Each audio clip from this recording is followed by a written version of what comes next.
Good evening to all. It is indeed a great pleasure to welcome you all to this discussion on the road from G20. As you are aware, India's year-long successful G20 presidency will come to an end on 30th of November. The baton has already been passed on to Brazil at the G20 summit in Delhi last month. Why is G20 important? Because it represents countries with a combined GDP of around $85 trillion. This means that the G20 is more representative group of the world's economies and has a broader mandate to address issues related to trade, development, and political stability. What did we do? We organized 220 G20 meetings across 60 cities across length and breadth of this country. To put it in perspective, Indonesia had 130 meetings across 19 cities last year. Over 1 lakh participants from 125 nations participated. Around 14 trillion social media impressions were recorded during this period, the highest ever, making it a people's G20. Did India succeed? Yes, an emphatic yes. As someone who was associated with the B20 process, I can vouch that India has had the most successful G20 presidency ever. Quick tidbits. The New Delhi Leaders' Declaration was adopted with consensus on day one, a remarkable feat in itself. The African Union joined the G20 as a permanent member. The Global Biofuel Alliance was launched. India, Middle East, Europe Economic Corridor was launched. All the above and many more are significant. And this year-long diplomatic campaign was staged by our G20 Sherpa, Mr. Amitabh Kant, the Sherpa who led the rough G20 diplomatic terrain. We are extremely honored, sir, that you have accepted our invitation and to preside over this discussion today. I also take this opportunity to welcome my fellow colleagues, Shivnath, Madam Prema Sagar, Ajay Khanna, and Mr. K.C. Ravi, who is on the dais. I think India has a rare opportunity to extend its contribution to G20 along with the other members of the Global South Troika, Indonesia and Brazil, to create a new world order that envisages peace, security, stability, and prosperity for all. To discuss this in detail, I request Shivnath to moderate the session. Thank you all. Thanks, Ram, and good evening, everyone. I think it's a great honor for me to welcome Amitabh Kant to this forum in my capacity for the third time. And firstly, thank you all. Thank you, Mr. Kant. And what Ram described that it was an amazing success is now sounds like an understatement. But we would love to hear from Mr. Kant what went through his mind, the kind of effort that he put in. But before that, I just also want to share a small anecdote that I believe this is the 10th forum at PAFI, and Mr. Kant has done 6 out of 8 he has attended. So there's no bigger supporter of PAFI than Amitabh Kant right in front of us. So thank you. Maybe you have a different... No, I came for the first PAFI conference when there were only hardly 8 or 9 people around.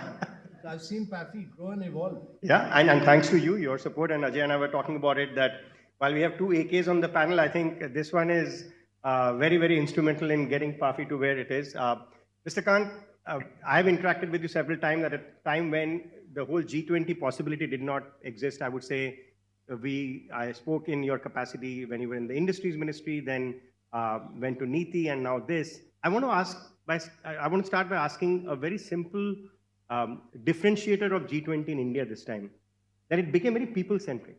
It was very, very focused on make it a movement of the masses. And that also made sure that the efforts that were put behind it by the government, by you yourself personally, resulted in certain substantive outcomes. But what was the thought behind making it so massy, making it embracing to people at the end of the day? What was the reason for it? So normally G20 in other countries is held in one city or 2 cities, the capital city. But in our case, the Prime Minister decided that we'll take G20, we should do it very differently from other countries and take it out to different states of India. So we ended up taking it to all the states and all the cities of all the states and all the union territories of India, including we did a great show in Kashmir. We took them to Arunachal. We took them to Lakshadweep, Andaman, many other places. So we've ended up doing 220 meetings, which is a record of sorts, with 60 cities. And if you look at extended places, like when we went to Udaipur, we also went to Kumbhalgarh. We've covered almost 600 destinations in India. But we use this opportunity to transform these cities in terms of sewage, drainage, solid waste, roads. So you'll see a lot of improvements across these cities. We also took it to universities, colleges, schools. We had model G20s, we had essay contests, quiz contests, university connects. And therefore, this was the first time that any country had taken foreign policy and diplomacy to the people of India, to the students of India. And, the children, the students, all the participants became involved, they became aware, they became conscious of the various geopolitical issues, which are confronting the world today. And therefore, this was a great opportunity to really make people aware of a vast number of issues which G20 actually discusses to not merely the students in schools, but colleges and universities everywhere. And also use it as an opportunity to transform infrastructure in India. Yeah, I mean, it was a very unique approach, and I felt that you're right. I mean, the two administrator in your from your past made sure that the city infrastructure also improved. And I know many friends of ours on the last day of the G20 summit in Delhi went for a tour of Delhi. When was the last time people drove around Delhi to see how beautiful Delhi was looking? So I think, but Mr. Kant, and to talk about beyond what it looked like in terms of number of cities was the substance of it. At the end of the day, what you achieved, and we will come to that in a second on the declaration side, but on issues side, we have the SDGs, the financial institutions part of it, the DPI part of it, the green part of it, the inclusion part, women-led development. I think you covered substantively pretty much everything that you wanted to cover, especially in the way you put out a lot of the papers and a lot of the rich thinking, whether it was at the B20 level, at the T20 level. My question to you is, at any point in time, from a policy advocacy perspective, did you feel that we were biting far more than what we could have actually chewed and digested? So just to give you a perspective, Indonesia had 22 outcomes. Before that, Saudi had about 27 outcomes. We had 33 outcomes. Our document, the New Delhi Leaders Declaration, is 87 outcomes and 166 documents. That is close to about 206 outcomes and documents. And there is no dissent, there's no reservation, there's no chair summary, there's no footnote in any one of them. All outcomes, all documents, all are by consensus. So multilateralism is about consensus. India's demonstrated its great ability to straddle between G7, emerging markets, Russia, China, all of them, all 20 countries plus the 9 invitee countries and all international organizations to establish consensus. I don't think any other country in the world would have been able to do this, what India has achieved. No pressure on your Brazilian counterpart, but let me ask you this one question. Shashi Tharoor and you had a bit of a Twitter exchange saying you were one diplomat lost to the IAS, and you kind of said whatever you said, but let me ask you, from a policy advocacy point of view, which is what this room is interested in. No, he said that you would have made a better foreign service officer than an IAS officer. But you proved him pretty much right and wrong both. No, I said that when you're negotiating for the country, it's not about IAS or IFS. It's about the country. Yeah. So you are negotiating for the country. You're not negotiating as a service. I had many foreign service officers working with me. We all worked as a team. It's teamwork that. Yeah, and that's one thing I want to kind of share with the group as well, that the way he kind of at all times showcased his team, it was phenomenal. Both Nagraj and I think Inam and everybody else in the team, the way you kept on kind of projecting that it was their success as well was a great example of leadership. But let's just go back to the driving the consensus bit. It's a bit unheard of. It doesn't happen at the UN for sure. It doesn't happen in bilateral diplomacy. What was the trick? And I'm sure everybody wants to learn that trick from you. And since you're the biggest advocate of PAFI, please tell us what was the secret sauce. Well, I think that you should wait. You know, it's for the history books. So Is the book in making already? So you should wait and buy the book rather than do this. But rather than that, the challenge was that, we had about close to 22 ministerials in India. All the ministerials had failed. We could not arrive at a consensus on the geopolitical issue in any meeting. It was various ministerial meetings, and therefore, the final round was the leaders' meeting. And leader is, when I joined, I didn't know the meaning of what the Sherpa is supposed to do when I was appointed. The Sherpa's job was to take the leader on top of the Mount Everest. And therefore, the challenge was that to arrive at a consensus on everything, including the geopolitical para, which is the Russia-Ukraine para, on which a consensus, even the United Nations and the United Nations Security Council could not arrive at a consensus.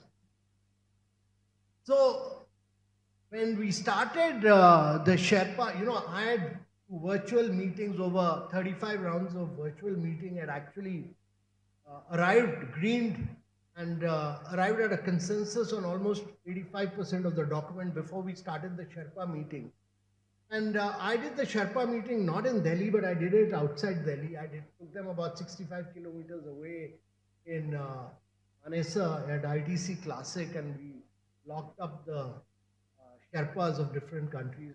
Sherpas are very senior officers. They are either ministers or they're national security advisors.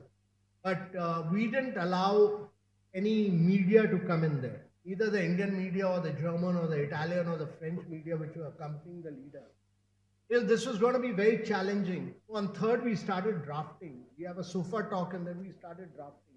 The drafting is a room where you have about 20 delegates, there are 20 screens, and you start drafting.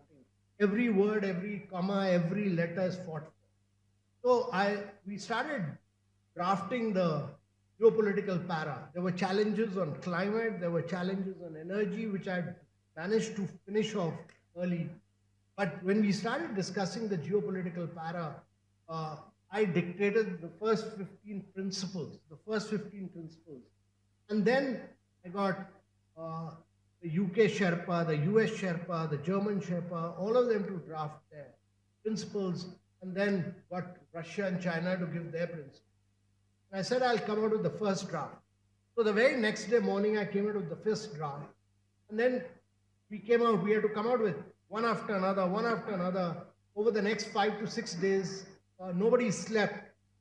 So we came out with 16 different drafts. The leaders were to come in on 9th morning. And on 8th afternoon, the 16th draft failed. That failed, and the leaders had already started coming in. So then I shifted the meeting from Gurgaon to the Sushma Swaraj Bhavan here to my office. And on 8th, between one of the challenges was to get Russia on board. So between about 3 to 6:37, I negotiated with Russia something, and then I negotiated one by one with other countries. And I had the final round of meeting on 8th late night at about 11:30 p.m. And finally, after discussing with everybody, I gave them the final draft on the 9th morning. Morning had already set in. And the final draft, I just went into the meeting and I said, I know everybody's red line. I've had 300 bilaterals. I've done over 200 rounds of discussion. This is the final draft. And I said, this draft covers all the red lines of all the countries. My leader has seen it. He feels that this is a very balanced draft. The Brazilian Sherpa said, Mr. Lula has seen it and he feels this is the best draft. The South African Sherpa said this is the best draft, and I made the Indonesian Sherpa said that his president has seen it and this is the best draft. And then I said, this is the final draft, we'll green it. This is you take it or lump it. But no more changes in this. And if you don't take it, if you don't accept this draft, then we have no other option but to tell you that it'll be my leader wants, my prime minister wants a G20 by consensus. He doesn't want a divided G20, but if G20 remains divided, it will be very difficult for India to continue as a member of G20. We'll rather work with BRIC and IPSA. And I said that and I walked out of the room.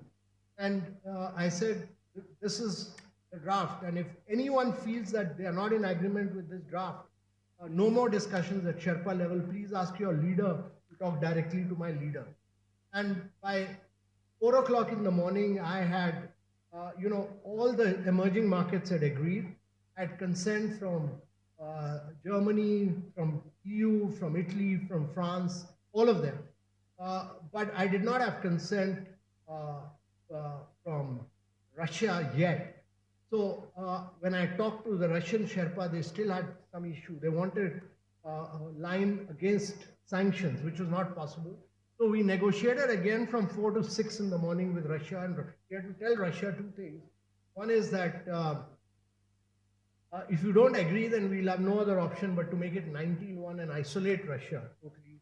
And second thing, we had to tell Russia that if you don't agree, then despite all pressure from G7, we've not allowed Zelensky to come in and speak at G20, which had happened in Indonesia. But if you don't agree, then we have no other option but to allow Zelensky to be the second speaker after our Prime Minister has spoken. I said this and I walked out, and in about 15 minutes, we got the consent from Russia. So we did a lot of brinkmanship, but we got consent from Russia. Then by about 7 o'clock, I spoke to the US. We had not got approval from US. 7 o'clock, I spoke to US Sherpa. He said, we have no objection to the main draft, but we have two challenges. One is that we want one word to be changed or to be made into two. So that's one change. And second is we will not give our consent till Russia and China have not given their consent in writing. So we had the consent from Russia already. Then at about 7:30 a.m., I phoned up the Chinese Sherpa in the morning, and the leaders had already come in. The meeting was to start at 9 o'clock. I phoned up the Chinese Sherpa, and the Chinese Sherpa said that, Mr. Khan, since you've managed to get all the emerging markets together, we can't oppose all the emerging markets, so we'll agree to the draft, but we have another challenge. So I said, what is that? And he said, the challenge is that we have greened a para saying that USA will host 20 in 2026. And the problem is that our Prime Minister says, the Prime Minister was leading their delegation, that the Americans don't issue visa to the Chinese, especially those from Hong Kong. They had not issued a visa to our Hong Kong governor. So he said, unless they don't give us a written guarantee that they will issue visa to everyone in 2026, we'll not give this consent on this para. So we started negotiation on that in the leaders' room from 9:30 to about 12. We negotiated that bit between. I helped China and USA negotiate, and we finally, instead of the word guarantee, the word ensure was agreed. And that was clinched at about 12 o'clock, and at about 1 o'clock, we made the Prime Minister announce that the declaration had been arrived at. That's how we clinched it. So, ladies and gentlemen, this is the biggest pillar description I've ever heard of. So this was about close to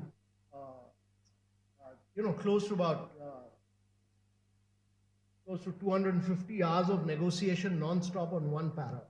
And this was about 300 bilaterals. This was the 17th draft that finally succeeded. With a lot of, it was a lot of gutsy, old negotiations. But I could do this because, largely because I had the backing of the Prime Minister. And I think his stature, his standing, his own leadership mattered a lot. And that enabled us to clinch it finally. And, I think India's never done this kind of bold, gutsy, courageous, brinkmanship negotiation to the end. And I think this is really for the history books, as the External Affairs Minister said. Can I just say on behalf of PAFI and to be in person, congratulations once again. And a round of applause for Amitabh Khan for having achieved what I think no one has achieved ever before. But a few words that I heard. Yeah, but please make sure that you buy the book. Yeah, we haven't even seen the cover, so we'll of course buy the book. And PAFI, I mean, Ajay, that's for you. Like, PAFI has to measure. It'll be even more interesting there. Yeah. No, but this was like a description by the author themselves. But a few things that I heard, a few funny ones though. If you want to drive consensus in a very complex forum, first lesson I learned is move away from Delhi. So this is for all the Delhi advocates. Get away from Delhi. Avoid the press. Oh, and also we when we were negotiating, because everything had to be very secretive. Yeah. If anything had leaked out, any draft, then you would not have been able to arrive at a consensus. Others would have opposed it immediately. The tension between China, Russia, and others was so severe, that when we negotiated, nobody in the negotiation room was allowed to bring his mobile. No photographs, no mobile, no handwriting, no text. And everybody played by the rules. Everybody played by. And nobody kind of snitched on anybody and leaked anything out. And there was nobody to leak to because. And this you were telling national security advisors and cabinet ministers. Yeah. So this is awesome. I mean, one of the other things, of course, you need to know to write good English, but also how to read the Riot Act at some point in time. When you said that I'll walk out of the room, I think that worked. No, without the Riot Act and India standing, it wouldn't have worked. Also, I had a team of very good. I mean, Nag and Enam were very good. They were with me. They were very courageous. They were very bold. To be able to take it to the last till 12:30, 1 o'clock, and negotiate with Russia, then take it again. Yes, you needed you have to have really nerves of steel. Yeah. And that really, they were very good. So the teamwork was good. And I think without being bold and gutsy, you can't achieve success. This is awesome. And I think we have a lot of lessons, of course, as policy advocates, but I'm sure your book will be a good kind of... book, I was joking. No, we definitely want to see the book as well. But let's just move beyond like how it happened to now what happened. Like two issues which I want to touch upon, given that I was kind of close to it, both from a B20, T20 level, is the focus on DPI, given that it was largely an India offering. And till the last minute, we understood that given the global South consensus view on it, that you need something like this versus America's mild endorsement, but not acceptance that they will do it. What was going on in your mind, number one? And number two, as we move forward, where do you see play out? I mean, what is the government doing to make it more conducive? We are now seeing a new avatar in ONDC. As things evolve, how are you ensuring that the foundational work that you've done is actually going to reap benefits? Well, there's a vacuum. There was a vacuum earlier on the digital infrastructure. What we've done through G20 is to first define digital public interest. So the definition has been accepted globally. And secondly, the broad framework. The framework has been defined and the high-level principles that it should be open source, open API, it should be interoperable, all has been accepted.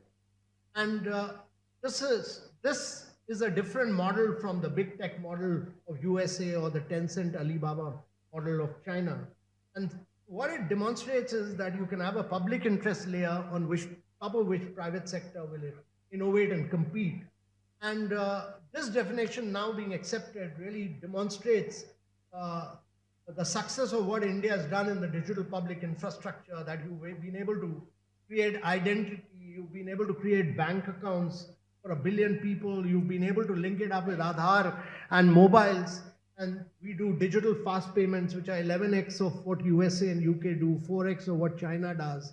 And then there are a number of startups which do, cashless, paperless credit, and then there are a number of young startups like Zerodha, Grow, Upstock, all of them who have taken stock market to tier 2, tier 3 cities and rural areas. And then you have Digit and Acco, young startups which provide insurance in 30 seconds flat. But more important than that is, because of this, the cost of acquisition of a customer has fallen very radically. It's come down from $150 to less than $1. And that enabled companies like Jio to actually get 400 million customers in 100 days flat. So that shows or we could do 2.2 billion COVID vaccination during the COVID period, which no other country could do, which is all digital. Or we put money into the bank accounts of 800 million people during COVID instead of giving large financial packages. There were no leakages. So what India has demonstrated through, and in government we do about 700 schemes, we put money directly into the bank accounts of beneficiaries without any leakage. This is a huge, huge transformation. From the time when I was a young officer, money used to go from central government to state government to the district, and one of our prime ministers said that only 15% paisa reaches the poor person. So I've seen this transformation with my own eyes, and as the Bank of International Settlement has said, that what India has achieved in 8 years would have normally taken India 50 years to achieve. Now, the important challenge is that there are 4 billion people in the world who do not have a digital identity. There are 3 billion people who do not have a bank account. And there are 133 countries who do not have a fast payment. So India's model needs to be taken there so that you can transform the lives of citizens in these countries and in these places. That's the model. Fabulous. And I think one of the expectation would be that having laid the roadmap, you would expect the private sector to innovate on it, which they've already done. But See, to take it to the world. No, you can't take it to the world on the back of government. The private sector needs to take it. All of this, what we have done. After all, how do you do fast payment? You use PhonePe and Paytm. You use Google Pay. You use Apple Pay, whatever. I mean, all these are private sector. All these are companies who do this. So the private sector needs to take it. One more topic, which again, every person in this room is grappling with, is the excessive focus on AI. And I think you've touched upon the open innovation, open source concept, but the broad AI governance framework, and I think when Nick Clegg was here, you made a very important point that eventually it is not the government job to regulate the technology per se, because it's difficult to regulate technology. But how did you see that play out in G20? Because every country is at a different evolutionary stage when it comes to AI. So this is the first time the leaders discussed artificial intelligence. All the leaders discussed artificial, and all of them felt that you need a pro-innovation artificial intelligence. You need an artificial intelligence to drive sustainable development goals. Most countries were against any kind of regulations at this stage. They said it will be premature to regulate. So they felt that artificial intelligence which is a very good thing. It's a new emerging technology. If you put too much of regulation, even on generative AI, you'll stop innovation from taking place. So this was the view across countries. And therefore, we've just said there should be pro-innovation regulation. But most countries opposed any regulation, which really shows the innovation, the bias towards innovation, especially for education, health, nutrition by most countries in the world. Including the developed, so the whole global south. Every country, every global, developed or developing, all wanted innovation. You can't make a technological leapfrogging in learning outcomes, health outcomes, nutrition, without the use of artificial intelligence. I mean, look at AlphaFold. Google has made open source AlphaFold, which means that the proteins, the structures, have been, 30 years of work has been made open fold, completely open source. And that means, look at the transformation which will take place in the world. Or look at our own Jugalbandi, this Bhashni, linking, a person living in a rural area, asking a question in his local dialect on which government scheme he can apply for, and what government scheme will benefit him. All that can be answered in his dialect, local dialect. So innovation is the key, and I don't think we should constrain innovation. I know. I mean, your views on this whole large language model that we were working on and kind of innovation that can happen if you open source it. One last point that I wanted to ask of you, and then I'll hand over to Bharat, who has a couple of questions for you very quickly. You've done all the hard work, the great determination, efforts, backing, delivery. I mean, if there was any rating standard, you would say you have redefined and surpassed every level of expectation. I'm sure you're looking at the private sector here and everybody's looking at you. What do you expect the private sector, how to embrace this, I would say, a very, very successful landing spot that you've arrived at? This is India's moment, and India is really poised to be a $5 trillion. We'll soon be a $5 trillion economy, and we'll go on to be, by 27, we'll be the third largest economy in the world. But the challenge really is to grow, raise per capita incomes. And challenge is really to grow at high rates of 8 to 9% per annum for 3 decades. 3 decades means that India can't grow on the back of government. It has to be the private sector which has to be the key driver. And this would mean a lot of more, your investment rates have to rise, your R&Ds have to rise, you have to, the private sector is to be the key driver of growth. Without private sector, India can't grow for 3 decades. Never happened anywhere in the world. I mean, Japan, Korea, Taiwan, everywhere, growth has come from private sector, including China. So, I mean, he's just putting the same challenge back to you guys. So do all that, what he did for G20. But I'll hand over to Virat quickly. Virat, you have a couple of concluding questions. Firstly, thank you for being here. Standing room only at 6 o'clock in a session. Standing room only at 6 o'clock in the session shows the respect and the affection this audience has for you, sir. So thank you for doing this for us. I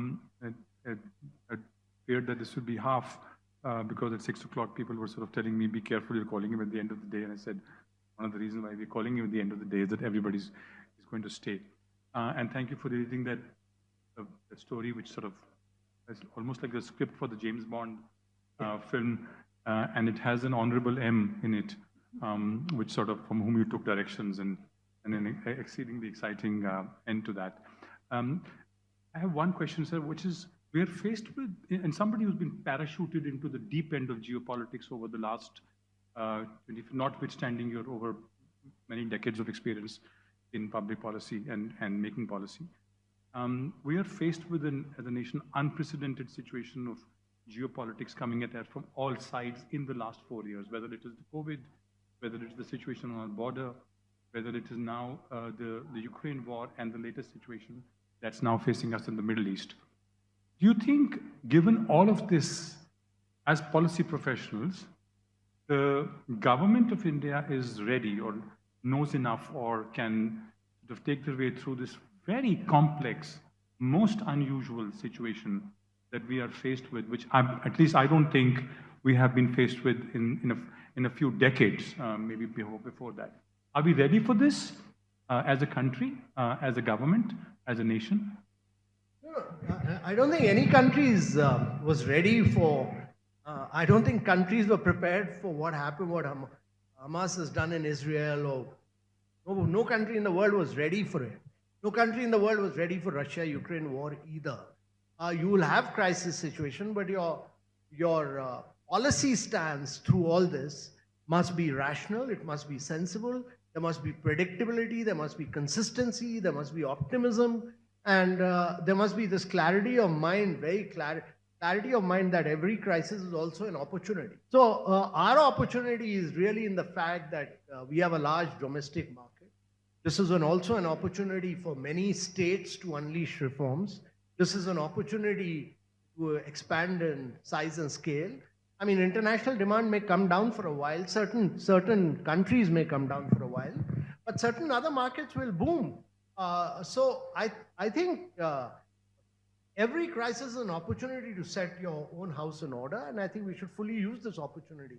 But important thing I'm a great believer, as the Prime Minister himself says, that our policy stance must be consistent, it must be predictable, it must be long-term, and it must be with a clear view that India is going to be a key player, and India's growth story must remain intact. That's critical for lifting, that's why I keep saying that our ambition must be, we must understand that post-World War II, Japan grew for over 2.5 decades at 10% plus. Later, between 70 and 90, Korea and Taiwan grew at those rates. And in recent times, China has grown at 11% plus between 1990 and 2010. We should also understand that China's economy is 5x our size. They may grow at 4%, we may grow at 6.5%, 7%, but their size is so big that to catch up, we need to grow at 10%. And there is no option, there's no option according to me, if these countries could grow at 9 to 10%, and not that there weren't crises at those periods. There were challenges, there were crises, there were wars even during those periods. So, my view on this is very clear that the government is pushed the limits on infrastructure. Our infrastructure spends have gone up. People don't realize it has gone up from 1% to 4.5%. There's a 542% increase between 2014 and 2021 on the government's allocation for infrastructure. And I've recently been traveling to Europe, and I can tell you the quality of our airports. I went to Berlin Airport, which is a new airport. The quality of our airport is better than their airports. Our roads are now much better than the European roads. Look at our national highways; they are top class. Look at our airlines. Our domestic airlines are much better than many international airlines. I mean, look, the European carriers are all down in the dumps now. You know that you can't travel through European carriers. Indian carriers are much better. And I'll tell you, with Vande Bharat, our trains will be much better in due course than many of these Deutsche Bahn and many other carriers. So I'm absolutely clear that we are building a completely new India for the coming years and the coming decades. And therefore, India's growth story will remain intact for a long time as long as the private sector continues to create. Thank you. My next question is the one that everybody in this room wants to know, people outside the room, even those in their rooms up in the hotel want to know, which is what next for Amitabh Kant. But still, you will not answer that since you will not. I'll ask you a simpler one, which is a lot of young professionals here in the room, policy professionals, you've dealt with this in this audience for 3 decades, 4 decades nearly. I ask you your advice on what is the best way for them to frame their discussions when they engage with government officials. What would your advice be, especially for the young professionals who are starting to begin their careers in this space? So, to the first question about what next for me, I've worked in government for a very long time, so I really will take a break and I travel around India, discover India a lot and travel around, read and write, and I want to do more writing work. So that's what is my intention. And really, really want to travel in the Himalayan region for a long while and to do that. And secondly, for the policy, all of you in the policy, never look at issues from your company perspective. Frame your company perspective in the context of your sector that you're working. The sector, the challenge which you face will be exactly the challenge which your sector faces. And then push that perspective of that sector in the context of India's growth story. Because when you go to a civil servant, if you go and say, my company is facing this problem, it becomes an individual case. But you look at it from a larger perspective of India's growth story, of how the pharmaceutical sector will drive India's growth story, or how the telecom sector will drive India's growth story, and you're facing this regulatory challenge to be able to grow, and you're facing this regulatory challenge because of this particular rule regulation. If you put it in a larger macro perspective of India's growth story, then the chances of your achieving success is much more important. And also, from my own experience, India would not have been able to achieve consensus if I had not worked with Brazil, South Africa, and Indonesia together, and if I had not been able to get Mexico, Argentina, Turkey, Saudi Arabia, all emerging markets together. So you need to get other players in your sector all together to be able to push change. If 10 companies work together in that sector to push for change, the chances of you achieving success are much, much. That's important. I'm going to hand over to for the last comment and last piece of this, a very special honor that we hand over to Ajay to take over. Ajay has a surprise. So before you do that, Ajay, I think go ahead. I know you need to leave, but at some point in time, we need a round of standing ovation for that. That is what we will do. Okay, so I know that we've taken a lot of your time. He's many avatars rolled into one persona. I had a 2-page appreciation note. I'm going to cut that down. But I'll urge what Virat said and Amitabh answered. His latest book, Made in India, showcases his deep experience and understanding of policy making. And I would commend that book to all of you to read it, because there are several anecdotes there from the corridors of policy making, and they are gold mine for all of us to sort of read. Predictable policy, somebody from Mr. Khan saying that's music to our ears. He's been a strongest pillar of strength and support to PAFI in its formative days in the evolution. We recall that we had 10 people sitting in a room. Dilip Chinoy is somewhere here at SIAM office in Habitat, and we had the honor of having Amitabh with us, tucked away in the Habitat Center. Thank you, Amitabh, for being with us throughout our journey till now. Thank you for being our friend, guide, mentor, all rolled into one. I'm going to now just present a small slide presentation just to capture some years of your being with us. So can we have the slides, please?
So I'm going to now request Prema to step up and present a small memento to Amitabh.